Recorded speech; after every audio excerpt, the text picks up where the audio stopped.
Hipacondríaca apresenta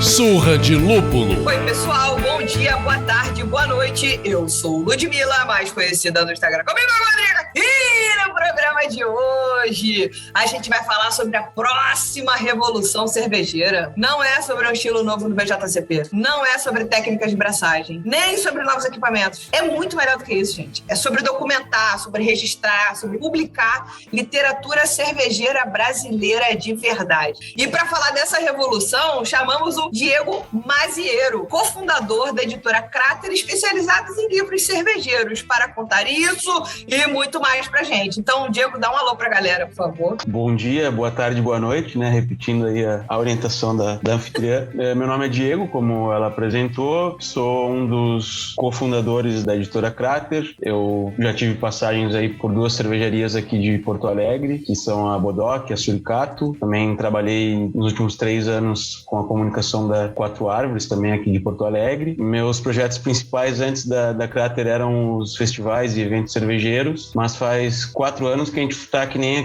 o malabarista que vai rodando o prato, né? Fazendo vários projetos ao mesmo tempo, tentando manter tudo num bom ritmo. E um dos efeitos colaterais da pandemia, dos poucos positivos, foi que a gente conseguiu dar muito mais afeto e atenção para a editora, né? Acho que como introdução é isso. Muito bom. Já se apresentou, bem-vindo, Diego, e eu sou Leandro, mas hoje vocês podem me chamar do Traça das Barley Wine. Tem que juntar o livro com a madeiradinha, com os barris. Tu tá mais pra cupim mesmo, sabe? Pim, aquela coisa ruim da madeira que todo mundo quer matar, é tu. Que deselegante. Caraca. É por declarações como essa que eu bebo.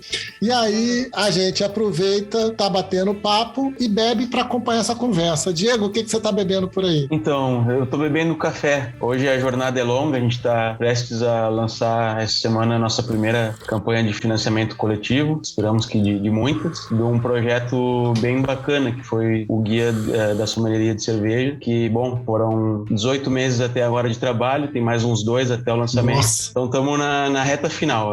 Eu sei que no futuro vamos escutar esse podcast em outros momentos, mas que saiba que hoje eu estava tomando café porque precisava. E tinha que virar à noite. E Lud, você? Bom, eu tô aqui e eu vou abrir agora essa pequena mania com a Little Cata, que é uma cerveja colaborativa entre, só de sacanagem o produto tá me abandonando, entre Alon, oh meu Deus, é DJ isso? Pois é, você viu? Entre Alon e a Goose Island. E, cara, no minuto que abriu, subiu um cheirinho doce, que essa é a Catarina Sauer com Guaraná, Ultra Hop, de lúpulo brasileiro, entendeu? Então já subiu aquele cheirinho de Guaraná, talvez. Uma coisa linda. Little Cata da colaborativa da Alon com a Goose Island. Vamos ver o que vai ser, daqui a pouco eu vou tomar.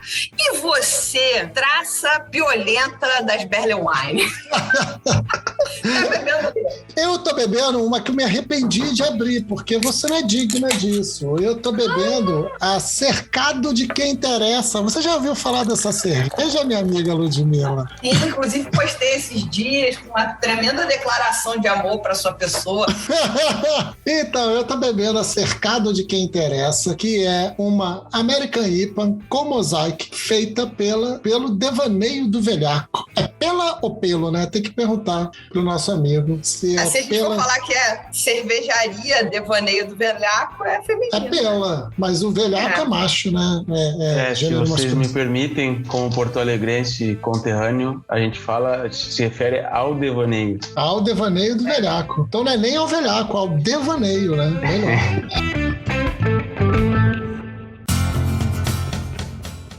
Então, Diego, apresenta você. Eu fui pesquisar sobre você, mas você é formada em educação física. Então, conta pra gente um pouquinho do Diego antes da cerveja, né? Antes de trabalhar nas cervejarias que você até já citou. Como é que foi essa tua entrada na cerveja e até o nascimento da Cráter, pra galera conhecer um pouquinho mais sobre você. Foi um caminho bastante errante, assim, né? Eu tive a oportunidade de morar em vários países, assim, durante os meus 20 anos, assim, toda a década dos 20 até o começo dos 30, por casualidade ou não, países e cidades cervejeiras. Até 2009, 2009, quando eu morei em San Diego, eu não fazia nenhuma grande reflexão a respeito, né? Só, nossa, que legal, localmente tem umas cervejas diferentonas e boas, e tomava, assim, né? E até mais ou menos esse ano, 2011, na verdade, eu já não estava trabalhando com educação física propriamente, mas em ONGs que usavam o esporte como pano de fundo, assim, para desenvolver projetos sociais. Quando eu voltei para Porto Alegre, finalmente, em 2013, entrei para o serviço público como professor de educação física ainda, e foi minha última tentativa, assim, né, de placar, assim, algo relacionado ao esporte. Mas desde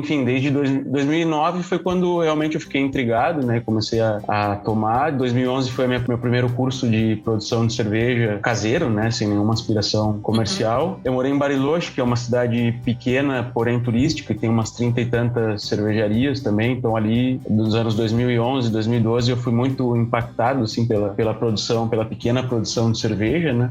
E aí fiquei com essa pulga atrás da orelha, assim. E depois, quando eu cheguei em Porto Alegre em 2013, tinha um amigo meu que estava fazendo muitas produções caseiras, estava num momento de muita experimentação, e a gente braçava praticamente a cada 15 dias, assim, coisas diferentes, experimentais. E ali acho que foi o momento decisivo, assim. Em 2014, daí a gente começou com a produção de eventos, mais ou menos em paralelo à estruturação da cervejaria Bodoc, que foi a minha primeira passagem. Na época era cigana, né? Agora tem fábrica própria aqui em Porto Alegre. E daí foi o enamoramento, assim, com cerveja, trabalhar com cerveja, experimentar as questões vinculadas à cerveja. Talvez, assim, como importante pontuar, assim, que muito cedo eu descobri que o ritmo fabril e a indústria não era muito a minha praia, assim, né? As minhas contribuições sempre são, apesar de não muito especializadas, mais vinculadas à venda, comunicação, relações institucionais, né? No caso dos eventos, né? Então, não é a coisa da rotina engenheiro dura, né? Que é muito importante e determinante para a produção da cerveja. Eu gosto mais da agitação, digamos assim. Maneiro. Sim. Não, você tem cara de agitador cultural totalmente. Totalmente. Eu trabalhei com cultura há 9 anos. Quando eu bato no olho num agitador cultural, ele tá ali, ó, pá. Vou ter que pesquisar para ver como é a cara de um, né? Pra saber por que eu... Ué, tu não tem espelho em casa não, menino? Ó, vai lá.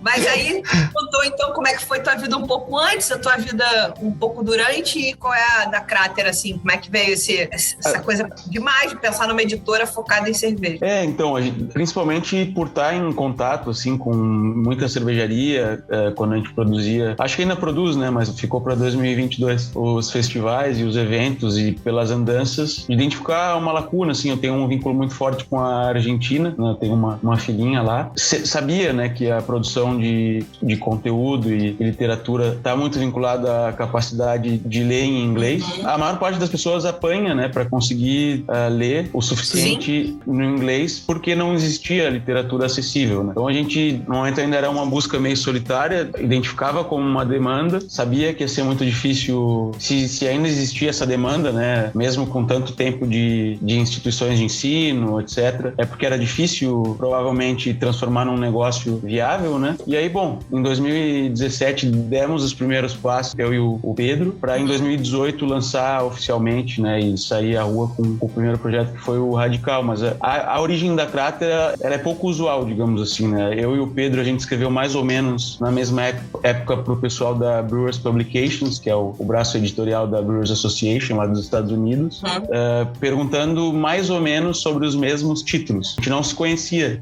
E aí a editora falou, porque em vez de tentar criar projetos separados, vocês não conversam e tentam se articular. E assim foi. A gente conversou, eu fui até Curitiba visitar o Pedro, que ainda morava lá na época, e assim, desde o começo, tem uma questão aí que talvez seja um papo meio de produtor cultural daí, que é aquela questão de vibração, né, de você estar no mesmo ambiente e mesmo sem ainda conhecer profundamente, saber que existe um mínimo de compatibilidade para poder avançar, né, que é talvez um pouco intuitivo, talvez, enfim, algumas coisas meio assim, e assim foi, a gente foi construindo. O Pedro, na época, ainda trabalhava na comunicação do Mestre Cervejeiro, nesse momento estava com a cervejaria, estava na Suricato já, e ainda com a produção de eventos, então era um projeto, ainda assim, aquele projeto paralelo, querendo ganhar força e corpo. E aí, em 2018, a gente lançou o Radical Brewing, aqui em Porto Alegre, e já em 2019 a gente começou a articular a vinda do Randy, que foi talvez um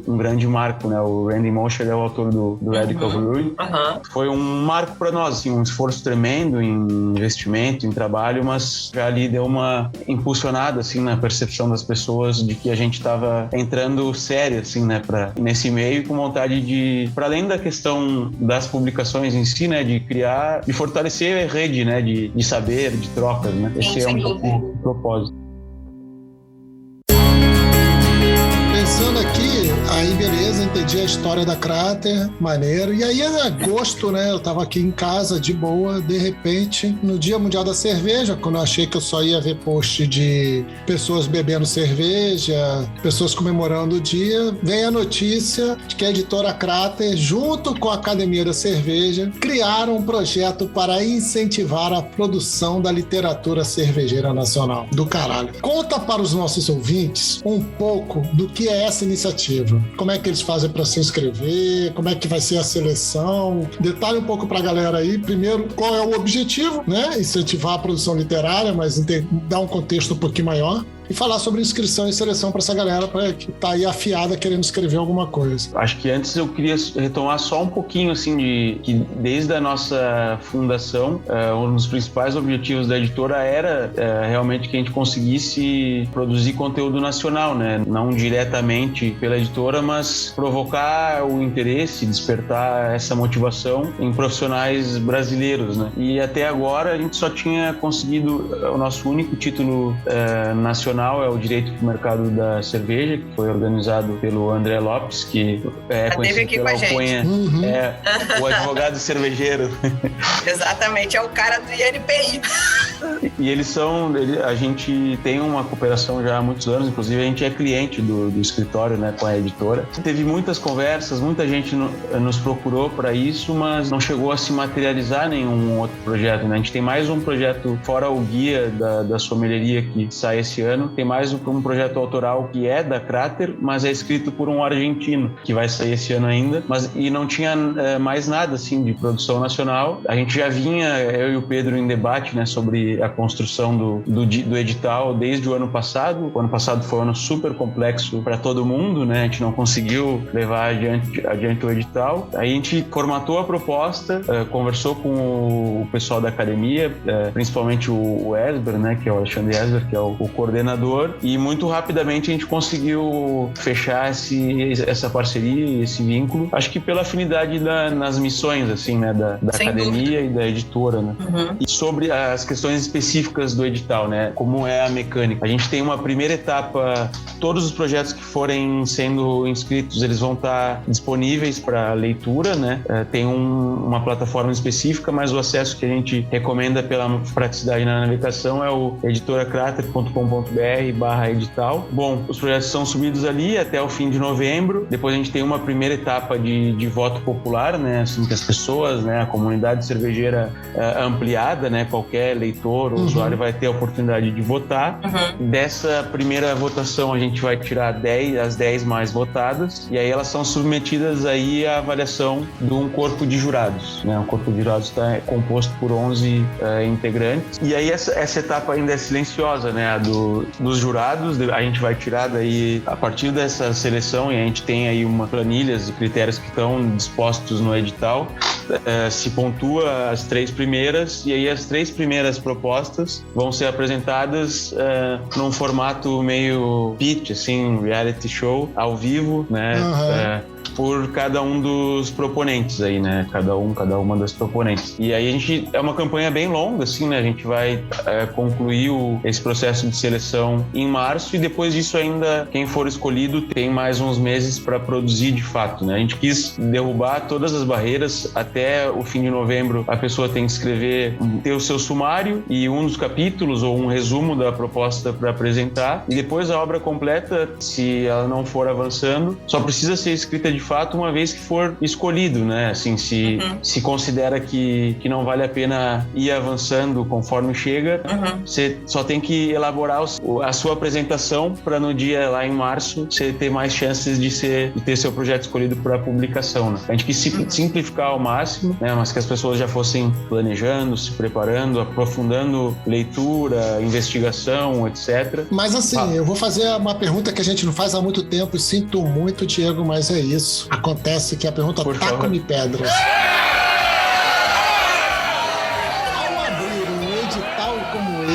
Em que a primeira etapa é uma etapa popular, no mercado onde a gente tem os que o nosso amigo Marcelo ama, os beer influencers. Você não acha que a popularidade pode acabar influenciando demais? Assim, na plataforma, os projetos eles ficam anônimos, né? É claro que a pessoa tem toda a possibilidade de dizer vote no projeto tal, mas todo o tráfego que a gente gerar para a plataforma, ele vai anônimo. Então as pessoas caem ali sem saber de quem é o projeto. Então, a gente tomou um certo cuidado com isso. De qualquer forma, a gente acha que, assim, não é um prêmio super fácil, né? É tipo um concurso de cervejas, é exigente, né? Se a gente conseguir, mesmo que sejam propostas principalmente de pessoas que têm uma boa penetração nas redes, 10 é um número bom pra gente chegar a 3 fortes, e essas 10, as 3 são selecionadas daí, inclusive tem 2 pessoas que são no mercado editorial, né? Não estão nem aí se não conhecem ninguém, não estão nem um pouco influenciadas por quem é a pessoa, vão tratar das questões da qualidade da escrita, né, de como está apresentado o sumário, o que chegou de material em manuscrito ali para ser avaliado, né? Então a gente está tomando cuidados para que não seja só esse o fator decisivo para a seleção das propostas. Por outro lado, assim, a ideia de fazer uma etapa de votação popular primeiro é porque é para produzir barulho mesmo, né? É para agitar, é para as pessoas ficarem intrigadas, curiosas, né? Para talvez provocadas mesmo, né? A gente, assim, se a lógica for a de outros lugares, mesmo até ali da Brewers Publications, o perfil principal de quem vai escrever é cervejeiro, ou jornalista que é cervejeiro, que depois vai organizar, ou acadêmico, né? Que tem já uma afinidade com a escrita e mais facilidade de organizar os conteúdos e transformar numa obra publicável, né? Assim, enfim, mesmo a apresentação de um beer influencer vai ter que ser boa para poder avançar, né? A gente não tá tomamos as medidas necessárias para evitar que fosse super desproporcional, mas não estamos preocupados. A gente acha que vai vir coisa muito boa de profissionais do setor, da parte mais dura mesmo, né, de produção de cerveja. Sim. E estamos animados com essa perspectiva. Até porque, Ludi e Leandro, dos efeitos secundários, assim, que a gente espera do projeto, mesmo que não saia, só tenha um ganhador, que a gente consiga ter uma meia dúzia de publicações engatilhadas, né, a partir dele, né? Porque a gente sabe que vai chegar mais do que uma proposta boa, com certeza, publicável, interessante. Com certeza. E um dos comentários que eu queria muito fazer quando eu fiquei sabendo sobre esse projeto especificamente, a gente até falou isso no pré-papo, foi... A gente tem falado aqui no Surra de Lúpulo sobre a construção da Escola Brasileira de Cerveja. Isso é uma utopia ainda, a gente é um país produtor do craft muito mais recentemente, e a gente está vivendo a explosão ainda, quando você olha o mapa, o anuário do mapa, todo ano tem mais cervejaria, e precisamos ainda crescer o mercado, blá, blá, blá. Mas além de ter cervejaria produzindo cerveja no Brasil, craft de qualidade, a gente precisava de falar sobre terroir, sobre plantação de lúpulo, sobre mais estudos, sobre um milhão de coisas que estão acontecendo. Elas acontecem no tempo delas, aí parece que é lento, e aí todo mundo que conversa com a gente aqui tem, pelo menos, com algumas exceções, uma das pessoas que está na banca, Silene Saurin, que tem 28 anos de experiência no meio cervejeiro, de uma maneira geral. Mas, assim, a construção da Escola Brasileira de Cerveja, eu acredito que, inclusive, passa pela construção da literatura cervejeira na nossa língua. Isso eu acho extremamente importante. Você começou falando sobre isso. A dificuldade da língua, né? As pessoas querem estudar, a maioria dos textos, dos livros estão em inglês e não são necessariamente acessíveis para todos. O fato de estar em português vai facilitar pessoas que não falam inglês e que teriam tanta aptidão quanto qualquer outra pessoa para produzir cerveja, para estudar sobre cerveja, etc. Então, isso por si, esse projeto, o fato de trazer de uma forma de popularizar, eu já acho fenomenal. E aí você falou um negócio que eu acho sensacional também. Mesmo que seja um ganhador, apenas por esse edital especificamente, vocês de alguma maneira estão fazendo um chamamento público e vão receber uma quantidade que a gente não sabe ainda de projetos, e que poderão, no futuro, ensejar em novas publicações, capitaneadas pela Crater e outros parceiros. Enfim, e eu acho que essa construção literária cervejeira brasileira é puta que pariu. Eu nem sei dizer, acho demais. Eu fico emocionada, que eu sou uma pessoa apaixonada, entusiasmada. Então, isso é um negócio que você fala, caralho, tá andando bem na minha frente. Eu tô podendo ver isso acontecendo. É loucura isso, eu tô doida. Olha, dos projetos que a gente fez como editora, junto com o Guia, que foi um esforço de 28 colaboradores, com a Bia aí capitaneando, são dos que mais... O edital é um dos que mais me emociona, digamos assim, né? E aí, acho que talvez aí eu entregue pra Lud aí porque que ela me categorizou como um produtor cultural, que a gente faz as coisas muito movidos a isso, né? A motivação, a ver e saber que é uma sementinha, né? Enfim, é um projeto que daqui a 5, 10 anos a gente vai conseguir rastrear, né, a origem de gente que vai estar publicando seu segundo, terceiro título, porque em algum momento foi cutucado, assim, né? Que era o que faltava, né? De novo, é aquela que eu me vejo como um agitador mesmo, né? Eu provavelmente nunca vou escrever um livro, mas se puder ter participado de alguma forma nessa provocação, né, de várias outras pessoas com um acúmulo, né, com experiência na produção ou com uma trajetória acadêmica legal, com a capacidade de reunir dados e transformar em digerir e transformar em algo mais palatável, né, para usar do lingo cervejeiro. Eu acho que isso vai ser muito bacana, assim. Quando a gente fechou com a academia, que na verdade foi o que viabilizou o projeto sair esse ano mesmo, era uma reunião, dá para dizer, executiva, digamos assim, e correu uma lagriminha no meu olho, eu não consegui segurar, assim, né? Porque realmente, assim, claro, a questão financeira é determinante, mas acho que a gente passa no mundo não só para isso, né? A gente tem uma questão mesmo de alegria, de realização, de se der para participar da realização de várias outras pessoas também, e acho que a editora, como os eventos, né, são os projetos que eu me identifico mais, até mais com as minhas passagens pelas cervejarias, é um lugar de encontro, né? É um lugar de troca de saberes. O próprio nome Crater, né? Crater era um objeto que os gregos usavam para compartilhar bebidas alcoólicas, tipicamente o vinho, mas que circulava na roda enquanto se tinha discussões político-filosóficas, né? E a gente se propôs a ser isso, né? A ser esse espaço de troca, de reunir quem está disposto a escrever, a compartilhar o que sabe, né? Mesmo sabendo que às vezes que nem todo projeto vai ser rentável ou muito viável financeiramente, mas se a editora como um todo andar, a gente está disposto a assumir riscos, né? Se a gente acreditar que uma publicação específica precisa existir, né? Por N razões, né? Fenomenal, assim, sensacional. Isso que você falou da lagriminha escorrer, eu fico imensamente emocionada. Eu acho que é demais a gente ver essa história tá acontecendo, e é muito legal fazer parte do mercado cervejeiro, estando um pouquinho mais inserido e ver essas mudanças acontecendo, porque senão a gente fica assim, nada muda, não muda nada. Porra, muda coisa pra caralho! O que você tá olhando? Originalmente, a Crater começou como um editor de livros cervejeiros, mas trazendo traduções para o português, que a gente já falou um pouco disso aqui, né? E aí você falou brevemente do primeiro livro, que foi o livro do Direito e a Cerveja, é isso? Aquela compilada do... Como é que é o nome do livro mesmo? Direito para o Mercado da Cerveja. O primeiro original, né? O primeiro livro em português, né? E qual foi esse ponto da virada de agora começar a produzir original? Ou sempre foi uma ideia produzir original? Como é que foi isso para vocês?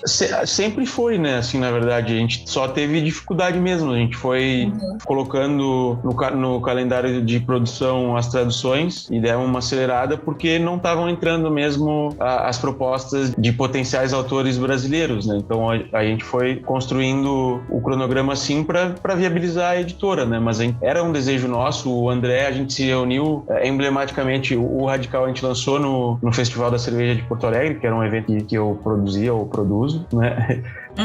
E a gente se reuniu durante o festival mesmo, e lá vamos fazer, e o livro saiu, levou um tempinho, né? Foi em 2018, foi sair em agosto de 2020. Um tempinho não, né? Um tempão. 2 anos, mas os livros são assim, né? Sim, entre a idealização de um livro e a sua materialização, leva tempo, né? E às vezes, assim, o retorno financeiro não é nenhum fenômeno, né? Então, a gente entende a dificuldade, mas ao mesmo tempo sabe da importância e da valorização Até assim, tipo, um dos efeitos indiretos ou intangíveis que se tem ao publicar, ainda mais quando é uma publicação técnica, é o reconhecimento como profissional, né? E o que se deriva a partir dali, né? Como um credenciamento do trabalho já feito, né? E do que você pode apresentar como fazendo aquilo que você faz no cotidiano, né? Não é a obra em si gerando... Assim, isso é importante, acho que tratar de forma explícita, assim, né? Estando no Brasil, que é o mercado editorial, ele vem encolhendo, aos pouquinhos, mas está encolhendo, que não é uma... Assim, se alguém está pensando em publicar para ficar rico, aí tem que ser um best-seller internacional, assim, né? Não é por aí. Mas, ao mesmo tempo, isso... Acho que até, como o André e o advogado cervejeiro podem atestar, a quantidade de pessoas que procuram ele a partir de ter publicado um livro para prestar serviços, aí a gente pode falar sério, assim, né? Dos efeitos que a publicação tem profissionalmente. Ainda assim, os nossos livros estão vendendo bem. Se alguém se propõe a trabalhar um conteúdo que tem potencial comercial e saída, vai ter uma remuneração digna. Não é só por amor, né? Não quer, talvez tenha ficado... O começo da minha fala tenha ido muito por essa linha, mas não é por aí, né? Tanto a gente construiu também o edital nessa via. Você tem um adiantamento de royalties e depois você vai seguir ainda se remunerando pela venda daquele livro enquanto ele for um livro vendável, né? Quantas pessoas tiverem interesse, às vezes, quando a gente escolhe um assunto que não é atraente por muito tempo, o livro vai deixar de ser atraente ou vai deixar de ser vendido ao longo tempo, não quer dizer que a gente não deva fazer, né? Por exemplo, publicamos a nova IPA, que trata especificamente das New England e Hazy IPAs. O furor que existe hoje provavelmente vai diminuir um pouco. Tá claro que não é um estilo que vai embora, porque já são 5 anos agora, né? Sim, já tá consolidado. Tá consolidado, mas assim, não é... Daqui a 10 anos, provavelmente já vai ser tipo América IPA. Território comum, assim, as pessoas vão se interessar, mas não é um material que vai durar para sempre, né? Então, eu não quis fazer uma fala também no sentido de inibir, né? Se eu quiser falar sobre questões políticas vinculadas à produção da cerveja, dentro de um marco temporal específico, se for uma obra interessante, que tenha sentido existir, ela vai ser avaliada, né? Ela pode ser publicada, né? Existem formas da gente trabalhar isso. Eu dei várias voltas para dizer que o campo está aberto para tudo que é tipo de publicação. Existem riscos por trás de encarar um projeto assim, mas se a gente está fazendo 4 anos depois da nossa primeira reunião, eu e o Pedro, e cada vez crescendo, é porque é possível encarar a editora como um negócio, é possível um autor ter bons resultados financeiros também, mas não é certo, como qualquer negócio, né, na verdade, né? Com certeza. Concordo com você sobre o mercado editorial do Brasil, que tem... Não é nem sobre concordar, né? Os dados estão aí, que tem... Encolhido e tal, mas ao mesmo tempo, esse encolhimento, ele abre um espaço que eu acho que o mercado da Crater super atende. Se você pegar, por exemplo, aqui no Rio de Janeiro, não sei se você já conhece, ela tem a editora Darkside Books. A Darkside Books, ela é especializada em material de terror e em livro de alta qualidade de impressão. Então, quando você pega uma capa da Darkside Books, quando você pega o material, o peso do livro, tudo, cara, assim, milimetricamente dali é pensado. Ele cria um produto de nicho que ele tá tão direcionado pro nicho dele que ele não faz parte desse encolhimento, porque o nicho dele tem essa fome de digerir isso, de saborear esse tipo de material e tal. E eu acho que a Crater tá atendendo um mercado que tem essa sede, aí eu não vou falar fome, né? Eu vou falar sede, que tem essa sede e, mais importante, eu acho que tem essa sede de material nacional, porque assim, de novo, né? A gente tem acesso ao material gringo, a gente tem acesso às traduções do material gringo, mas o material nacional, eu acho que é uma grande virada de jogo de vocês, porque com isso é um material único, é um material que vocês vão ter aqui, pronto, acabou, e aí, na verdade, vocês podem estender para fora, né? Muda a história. Eu acho que esse problema do encolhimento nem é muito o problema que vocês vão lidar, não. Eu acho que, sei lá, né? Podem ter outros problemas. Carência de autor, talvez. Não, mas assim, indo bem na linha do que você está falando, Leandro, como eu falei antes, um dos poucos efeitos colaterais positivos da pandemia no plano pessoal foi a gente poder ter dado atenção para a Crater. A gente saiu de 2 publicações no começo de 2020 o Malte chegou hoje aqui na sede da Crater, então o 7º livro. Então, em um ano a gente publicou 5 livros, né? E até o fim do ano vão ser mais 2, né? O Guia da Sommelieria e o Manual de Química, que é escrito por um cervejeiro argentino. E então a gente está falando de 7 publicações em um ano e meio, mais ou menos, né? A gente experimentou um crescimento, apesar da pandemia, a gente tinha uma demanda reprimida, né? A gente só tinha publicado 2 livros, já tinha tinha trabalhado o que era possível e a gente está crescendo de uma forma até bem saudável. Não é uma explosão, vamos crescendo aos poucos. Agora a gente confia muito que o guia e o próprio edital vão ampliar um pouco.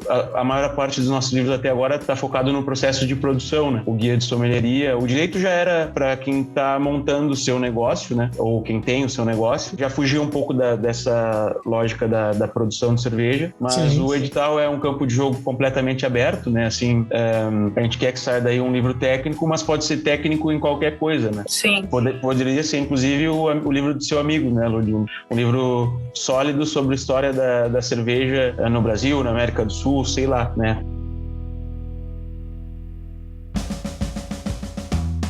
Mas só para situar aqui, para os ouvintes entenderem essa citação que o Diego fez, foi quando eu recebi a matéria da Exame, falei, caralho! E aí eu comecei a olhar para quem eu achava que eu podia indicar isso, que eu sou dessas, né? Eu sou aquela que não vou lá no meu Instagram só e solto, arrastar para cima e ver. Se eu acho que aquilo ali tem sinergia com você, com o Leandro, eu chego, mando o link para ele. Olha essa merda, olha agora, que isso tem tudo a ver com você. Vai assim. Então eu mandei pro Sérgio, que já esteve com a gente aqui contando, falando sobre a história da cerveja no Brasil. Foi um papo ótimo, aí gera todos aqueles conflitos, que a primeira cerveja não foi produzida foi em Recife, mas aí se Recife naquela época estava sob a colonização holandesa, não era Brasil, enfim, pá. E aí eu mandei pra ele e falei, cara, é totalmente a tua cara, o cara é professor, doutor, mestre, cacete a quatro da porra toda em história e tá morando na Itália hoje, pessoal, um livro escrito, óbvio, por um historiador, e é um cara que se atém de fato a documentos e fatos, cara, ia ser demais. Ele, pô, interessante e tal, mas é isso, aí depende do esforço de sentar, escrever, enfim, é trabalho, né, gente? Não é choro com os amigos. É trabalho, é sentar, escrever, botar o seu conhecimento no papel de modo que as outras pessoas que vão ler aprendam, se interessem, né? Seja um produto interessante para no final, digamos assim. Era isso, só para contextualizar. E eu acho que é isso. Eu acho que o legal vai ser não necessariamente, ou se for que seja,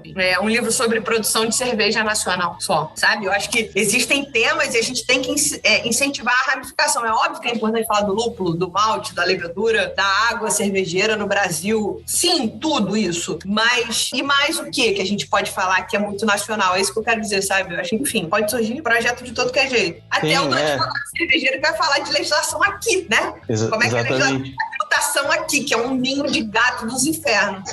Não, exatamente, sim. A gente já teve vários conhecidos, né? E o que você estava falando antes, assim, né? A vantagem, o Pedro trabalhou com comunicação para várias cervejarias, depois ficou 4 anos no mestre cervejeiro. Eu passei pelos eventos, pelas cervejarias. A gente não é outsiders tentando cavar um negócio do nada, né? Ao contrário, né? A gente começou o projeto sabendo que seria difícil, né? Que ele fosse se consolidasse e fosse um negócio como está finalmente se estruturando, mas a gente quis fazer mesmo assim, porque a gente entende que precisa, né? Que existe essa demanda, né? Se você pegar nos Estados Unidos, quem fez isso foi a Brewers Association, né? Que provavelmente também fez, né? Encarou por demanda, não por precisamos gerar um negócio aqui multimilionário que vai sustentar a associação. E isso, quando a gente está mais aberto a encarar a coisa dessa forma, primeiro que a gente tem uma flexibilidade maior, a gente teve conhecidos falando, quero falar sobre produção de cervejas sours brasileiras. Legal. Aí tem um outro que é doutor em biologia também, que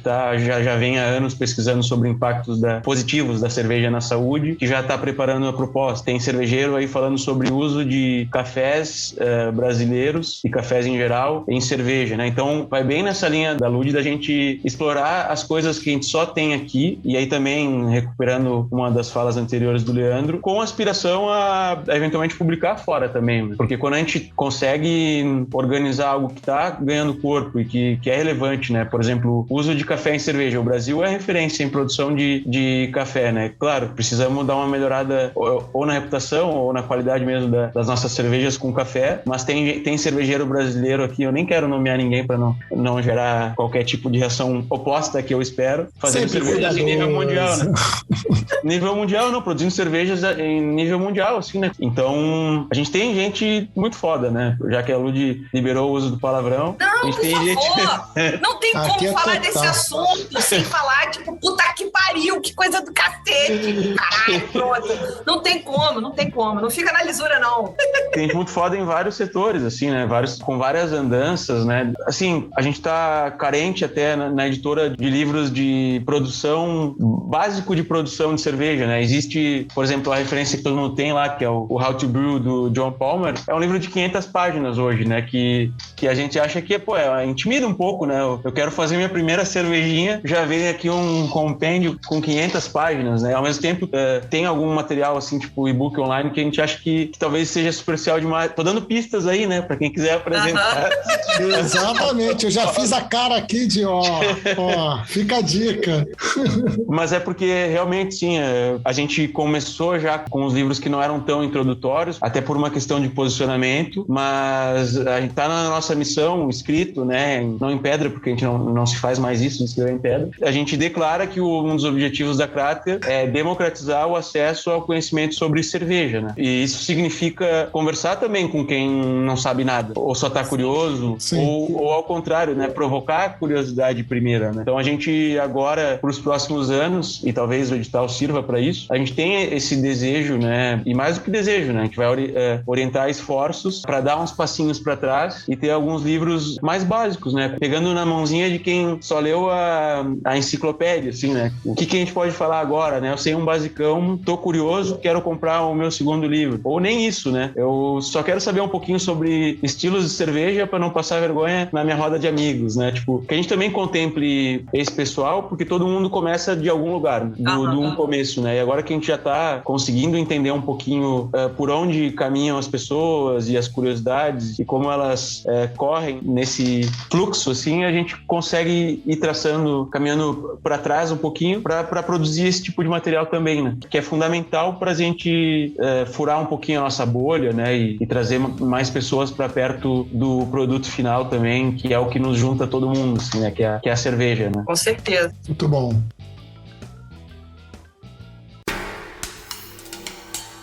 Você já falou um pouco aí de intenções, de impacto e tudo que vocês estão buscando. E aí a gente queria saber, de uma forma um pouquinho mais clara, que você já citou já tangenciou o tema de várias maneiras diferentes, quais são os efeitos que você acredita que pode trazer para o mercado cervejeiro nacional esse movimento literário cervejeiro? E aí aproveita, você já contou alguns spoilers, mas aproveita, conta mais alguns spoilers do que vem por aí pra gente.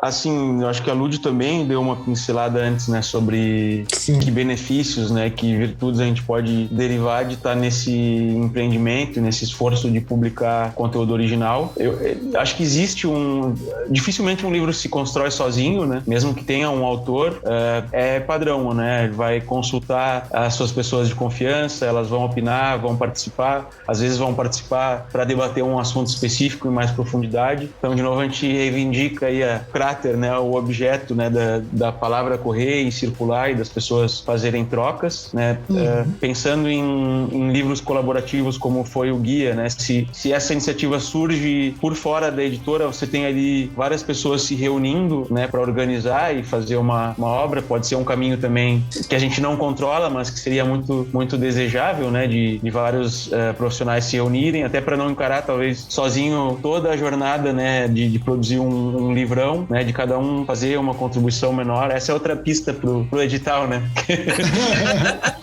de entrar mesmo na sua área de expertise, né? É muito mais fácil se eu manjo sobre montagem de laboratório de levedura num livro sobre montagem de fábrica, eu falar só sobre isso, do que alguém tentar falar sobre tudo, né? Por exemplo. Um pouco isso, assim, de gerar uma provocação e das pessoas conseguirem fazer aquela parada técnica, digamos assim, né? Eu fiz aqui a minha caminhada de 10, 15 anos no setor, talvez tomar um tempinho sabático, transformar aquilo num texto que seja uma devolução para o mercado, talvez só generosa, mas também, bom, eu tenho aqui meus 20 anos de expertise, de profissão, agora eu acho que eu posso ser um consultor fodástico, né? Bom, tá aqui, eu vou mostrar que eu tenho aqui em mim solidez para isso, né? E aqui tá aqui, esse documento é o que evidencia isso, te dou aqui acesso a um tanto que eu já sei. Enfim, os caminhos são muitos, assim, né? A gente tem um desejo de uma aproximação maior com as associações também, né? Para também as associações verem na gente um espaço, né? Para encararem seus projetos que possam ser forma de arrecadar recursos para que elas se mantenham vivas e se fortaleçam, né? A gente namora bem forte com a Abracerva. Eu participei um pouco da gestão, no começo dessa gestão que está em andamento. Então a gente vê nesses espaços também um valor. Gostaríamos de uma aproximação. A gente teve uma cutucada aí da Serva Brasil, ainda assim bem verde, para talvez lançar um projeto por dentro da editora. Como é um espaço de fala importante, interessante, e isso com certeza vai valer daqui a 2-3 anos ainda, deixar isso declarado, né? Nos procurem, né? A gente tem total intenção de ser esse espaço. A gente está muito disposto nesses primeiros passos, né? De gente que ainda não caminhou no mercado editorial, de não só receber o manuscrito e dizer tá bom ou tá ruim e vamos publicar, não vamos publicar. A gente não está tratando a coisa dessa forma. A gente também tem pouca experiência no mercado editorial, mas estamos se cercando de profissionais que já têm outra caminhada. Então tem essa intenção, né, de vamos fazer junto, né, vamos aprender junto. E a segunda parte da pergunta, Leandro, tem várias coisas assim que estão andando, tem algumas traduções que estão marchando. Como eu falei, esse ano ainda a gente tem o guia, o Manual de Química, que é o nome tentativo ainda que a gente está dando, que é um livro que trata várias etapas da produção da cerveja, e não só da produção, até da sanitização, de equipamento, etc., do ponto de vista da química. Então a ideia é trazer, transformar esse conhecimento químico em algo que se aplique, né, na produção de cerveja, tanto caseira quanto profissional, né? Não é fechado nem no caseiro nem na fábrica, né? Transita um pouco entre o que o caseiro precisa saber, mas entra também no que o profissional precisa. Esse é um livro nosso, né, da Crater, que a gente vai publicar em primeira mão, mesmo o manuscrito tendo sido entregue em espanhol. E a gente tem várias traduções já, direitos que a gente já contratou. Tem 2 livros que estão sendo traduzidos nesse momento já, um pelo Alexandre Sigolo, da Sinatra, que é o Amber Golden Black, do Martin Cornell, que é um livro, já é um esforço naquele sentido que eu falei, de um conteúdo um pouco mais acessível, não tão técnico, né, que fala sobre, ao mesmo tempo que fala sobre um assunto que não é tão sexy, aspas, né, que é a escola britânica, assim, as cervejas britânicas, que a gente entende que também nos ajuda como mercado a abrir um pouco o leque, né, do que se pode produzir, né, para que as cervejarias não fiquem brigando dentro de um bloquinho, só uma meia dúzia de estilos, né. Depois a gente tem um outro livro que está sendo traduzido pelo Jairo, que é um livro que abre uma sequência de outros, que é bem focado daí na indústria, que é um livro de finanças para micro cervejarias, que foi publicado originalmente pela BP e que vai abrir uma série de publicações bem técnicas, focadas na indústria mesmo, que a gente vai fazer a partir do ano que vem. O ano que vem a gente vai publicar 4 obras da Brewers Publications. A gente está estruturando algo como um clube de assinatura, e aí a gente pretende ter profissionais, entre cada lançamento do livro impresso, ter aulas com profissionais daquele que estudam e trabalham com o assunto em discussão. E aí tem mais 3 livros da MBAA, que são livros bem técnicos também, mas aí focado só na parte de produção de cerveja, que é uma coleção de 3. Aí esses devem ficar para 2023. Então a gente já tem... Legal. Estamos brincando já 2 anos para frente, né? Porque nossas perninhas são curtas também, né? Tá muito bem. Mas tem que planejar assim mesmo, senão se for tipo, vamos fazer de agora para agora, não dá. Tem que planejar para poder executar. Para a gente ir caminhando para o final desse papo, a gente já está aí ouvindo há alguns dias sobre o lançamento do Guia de Sommelieria de Cerveja. Então, o lançamento começou do crowdfunding no dia 30 de agosto e fica no ar até o dia 10 de outubro, meus amigos. Estamos aqui nessa linda quinta-feira de 16 de setembro. Vale a pena, ainda dá tempo de você contribuir para que essa publicação fique ainda mais linda e seja mais simples ainda de ser lançada. E aí o Diego agora vai contar para a gente um pouco do que... eles têm uma meta de arrecadar 55 mil reais, não em barras de ouro, tá? Em dinheiro mesmo. E aí a gente conta com contribuição de todos vocês. Eu certamente já deixei minha contribuição lá e recomendo. Diego, por favor, explica pra galera quais são as contrapartidas, só pra gente já aguçar. E no post da Hipacondríaca de hoje vai ter o link do Arrasta Pra Cima, pra quem ainda não sabe onde tá o link do Catarse, pra poder contribuir e comprar sua cota. Fala pra gente, Diego. Beleza, Lud. A gente tentou ser bem bem abrangente, né? E contemplar os diferentes momentos, não sei se dá para dizer pós-pandêmicos ou pandêmicos financeiros, né? Que tem sido desafiador para todo mundo. A contrapartida de entrada não inclui o livro, você imortaliza o seu nome na obra e vai ter acesso a uma masterclass com a organizadora do livro, a nossa queridíssima Bia Amorim. E aí, assim...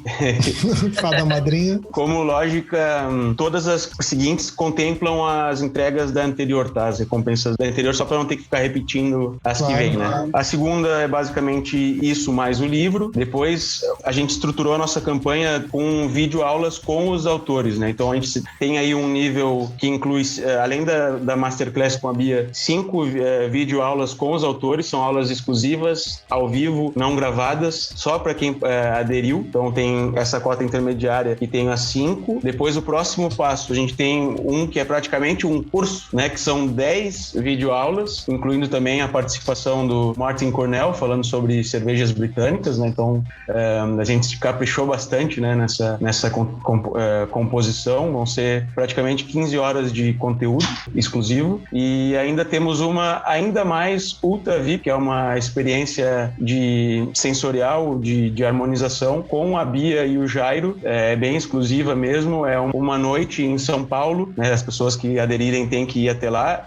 É um número bem limitadíssimo para ser uma experiência quase personalista. O Jairo até cogitou abrir as portas da sua casa para receber as pessoas, mas como a gente não sabe em que tempo a gente vai estar da pandemia, a gente está tomando ainda alguns cuidados, né, para fechar os detalhes. Mas é uma experiência com cervejas e outras bebidas harmonizadas com pratos, né, e todas as outras entregas, né, as aulas, o livro, a masterclass com a Bia. E basicamente é isso. A gente se esforçou bastante para fazer coisas bem bonitas, né, que acompanhassem a estética do livro e todo o esforço para a produção de conteúdo que foi esse projeto.